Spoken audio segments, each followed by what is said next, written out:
Great to have you with us. Now, the Supreme Court is expected to deliver its judgments today in the case challenging the presidential pardon granted a radio show host and his two panelists. The three could end up in jail to serve the remainder of their term if the Supreme Court grants the reliefs being sought by the petitioners.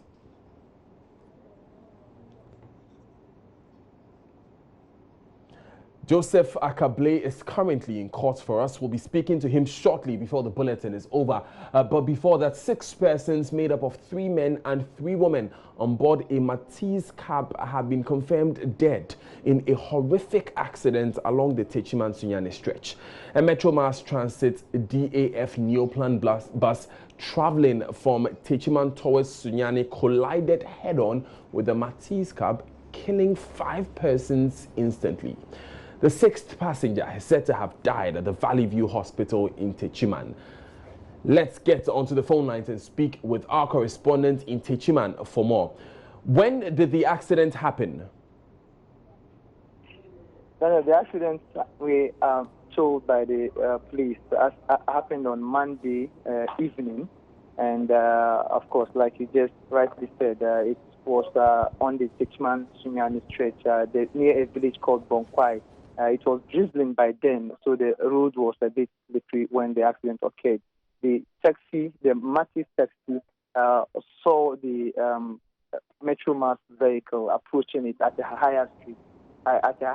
He saw the driver losing control, so he parked by the roadside to allow the driver, the Metro Mass, to move. But unfortunately, the driver lost control and then veered off his lane, hitting colliding with the taxi Matiz head-on, who has 6 passengers as at then, plus the driver, 5 passengers plus the driver, making it 6. 5 of them died at the spot. The 6th person later at the Valley View Hospital in Techiman. The MPTD boss I spoke with, ASP Andrew Sokonin, he tells me the taxi had more than the required number of passengers on board.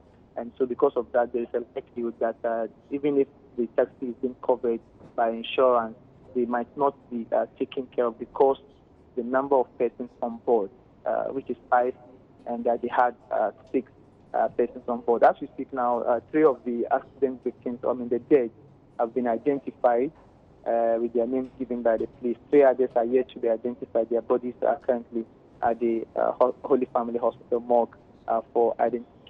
The driver on board of the Metro Mass, as we speak now, has been detained by the police to assist with investigations. That is what we know for now. Danny. Right, and as Service, thank you very much for those updates this morning. We have with us DSP Andrews Kofi Okonejiri, and he's the MTTD commander for the area.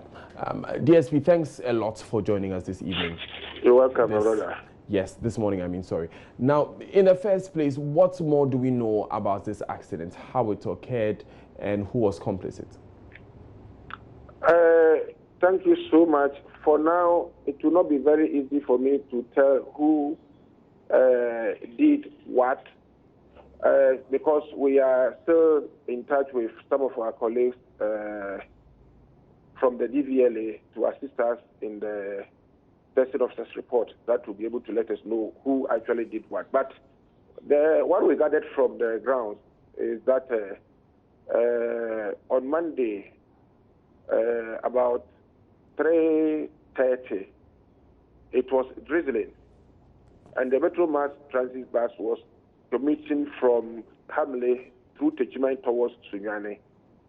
The taxi cab was also coming from the Sunyani direction towards Techiman.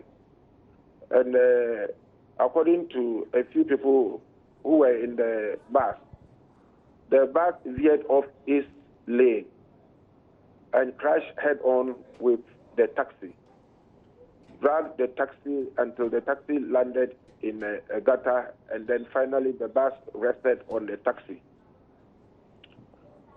Before we got there, onlookers were able to rescue 1 person who sustained serious injuries and rushed the person to the Valley View Hospital, Techiman.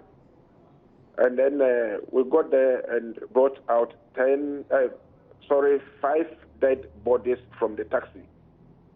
Yesterday, around this time, we got information from the Valley View Hospital that that one that was rescued and sent to that hospital also died.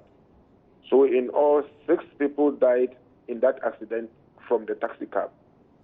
But DSP. For the Metro Mass Transit bus, we did not get any report from anyone who even sustained injuries. For now, as I said, we are trying to get in touch with our colleagues from the DVLA who have examined the vehicle to tell us what could have been the problem prior to the accident. Okay. And then we talk to witnesses and then also see what could be the reason behind the accident. And after everything, we forward the docket to the Attorney General's office for advice. Right, and so we do not know, for instance, if this could be a mechanical fault with the MTTD or the driver lost concentration. Exactly what caused the car to veer off the road? Yeah, we do not know for now. Okay. It's so because we've not been able to get people who actually witnessed the accident to talk to. And then, as I said, we are still waiting for the DVLA to give us their technical advice. Thank you very much, DSP Andrews Kofi Okoneneje. He is the MTTD commander for Techiman.